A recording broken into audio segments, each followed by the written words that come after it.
अलवर बानसूर में बिजली लाइन की चपेट में आने से एक युवक की मौत हो गई। युवक 3 व्हीलर लेकर अपने खेत में जा रहा था। इसी दौरान रास्ते में बिजली लाइन के 3 व्हीलर टच हो जाने से चपेट में आ गया। वहीं युवक को गंभीर हालत में बानसूर उप जिला अस्पताल लाया गया, जहां उसे गंभीर हालात में कोटपुतली रेफर कर दिया, जहां उसकी कोटपुतली में मौत हो गई। जानकारी के अनुसार सिद्धार्थ पुत्र राजू यादव निवासी चौलाई बानसूर सुबह अपना 3 व्हीलर लेकर खेत में जा रहा था। इसी दौरान अनाज मंडी से मरुधर स्कूल को जाने वाले रास्ते पर 3 व्हीलर बिजली की लाइन की चपेट में आ गया। मौके पर लोगों की भारी भीड़ जमा हो गई और एम्बुलेंस की सहायता से युवक को बानसूर उप जिला अस्पताल लाया गया, जहां उसकी हालत गंभीर होने पर डॉक्टरों ने कोटपुतली रेफर कर दिया, जहां उसकी कोटपुतली में मौत हो गई। वहीं युवक की मौत होने पर गुस्साए परिजनों और ग्रामीणों ने कोटपुतली बाईपास स्टेट हाईवे पर जाम लगा दिया। ग्रामीणों ने बिजली विभाग के खिलाफ विरोध किया और शव को सड़क पर रखकर जाम लगा दिया, जिससे सड़क के दोनों तरफ वाहनों की लंबी कतार लग गई। वहीं ग्रामीणों ने मांग की है कि मृतक युवक के परिजनों को 50 लाख रुपए और परिवार के सदस्य को नौकरी दी जाए। इस दौरान सैकड़ों की संख्या में ग्रामीण जमा हो गए और बिजली विभाग पर लापरवाही का आरोप लगाया। वहीं जानकारी के अनुसार युवक की 1 साल पहले शादी हुई है। युवक BA फाइनल में पढ़ाई कर रहा है और युवक के पिता 3 व्हीलर चलाते हैं। सुबह सिद्धार्थ 3 व्हीलर लेकर अपने खेत में जा रहा था। इसी दौरान 11,000 वोल्टेज लाइन की चपेट में आ गया और मौत हो गई। बोलो इतना बड़ा हादसा, ये एक मौत हुई है। पता नहीं कितने लोग रात को घूमने फिरने वाले भी निकले हैं। बिजली बोर्ड में JN भी है, AN भी है, एक्शन भी है, लाइनमैन भी है।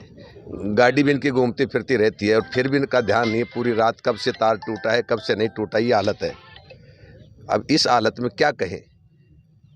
मेरा तो बेटा है, मैं तो कुछ कह भी नहीं सकता। हालत ये है, इतनी बुरी हालत।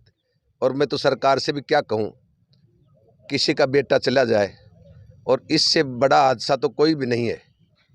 यदि ये अब इसकी भरपाई तो कर ही नहीं सकते। इसके भाग में क्या था, क्या बनना था, इतना अच्छा पढ़ रहा था, लिख रहा था। इतनी हालात, गरीब किसान का, मजदूर का बेटा एक्सपायर हो जाए, उस घर में तो कुछ बचा ही नहीं है। क्या कहने के लिए भी कुछ नहीं है। ये पब्लिक परेशान है। इस बिजली बोर्ड की भयंकर लापरवाही है। अगर बिजली बोर्ड के कर्मचारी अधिकारी ऑफिसों में बैठ करके तनख्वाह ले रहे हैं, उनकी जिम्मेदारी बनती है दिन में लाइन को देखे, कहाँ कितनी लाइन नीची है, कितनी ऊंची, किनका ठीक करना है। अब ये दूसरी लाइन है, सारे हालात ख़राब हैं।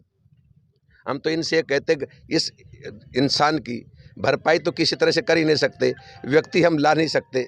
यदि कोई ऐसा प्रावधान है, मेरी तो मांग है इस बिजली बोर्ड से, अगर यदि होश के बिजली बोर्ड सरकार में कहीं दीन धर्म अधिकारियों में है तो इससे छोटा बेटा है, उसको एक सर्विस सरकार में दे दी जाए तो इसको परिवार का गुजारा लायक कोई हो जाए।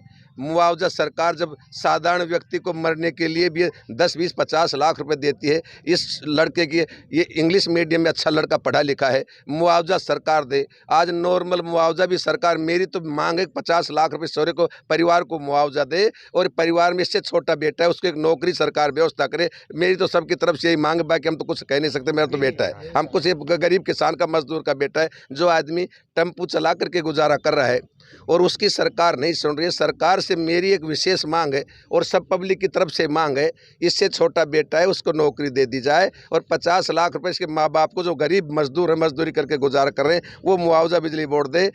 हम तो सबकी तरफ से यही मांग करता हूँ और कहने के लिए हमारे पास कुछ नहीं है। क्या शब्द है आगे के लिए, पूरे फार्म जो भी करके इनको ठीक करे, लाइनों को ठीक करे। कस्बे से लाइन हटा दी जाए, आबादी बढ़ गई और नगर पालिका क्षेत्र है और फिर भी पुराने 30-40 साल पुराने तार लगे हुए हैं और इनको कम से कम ठीक तो करे।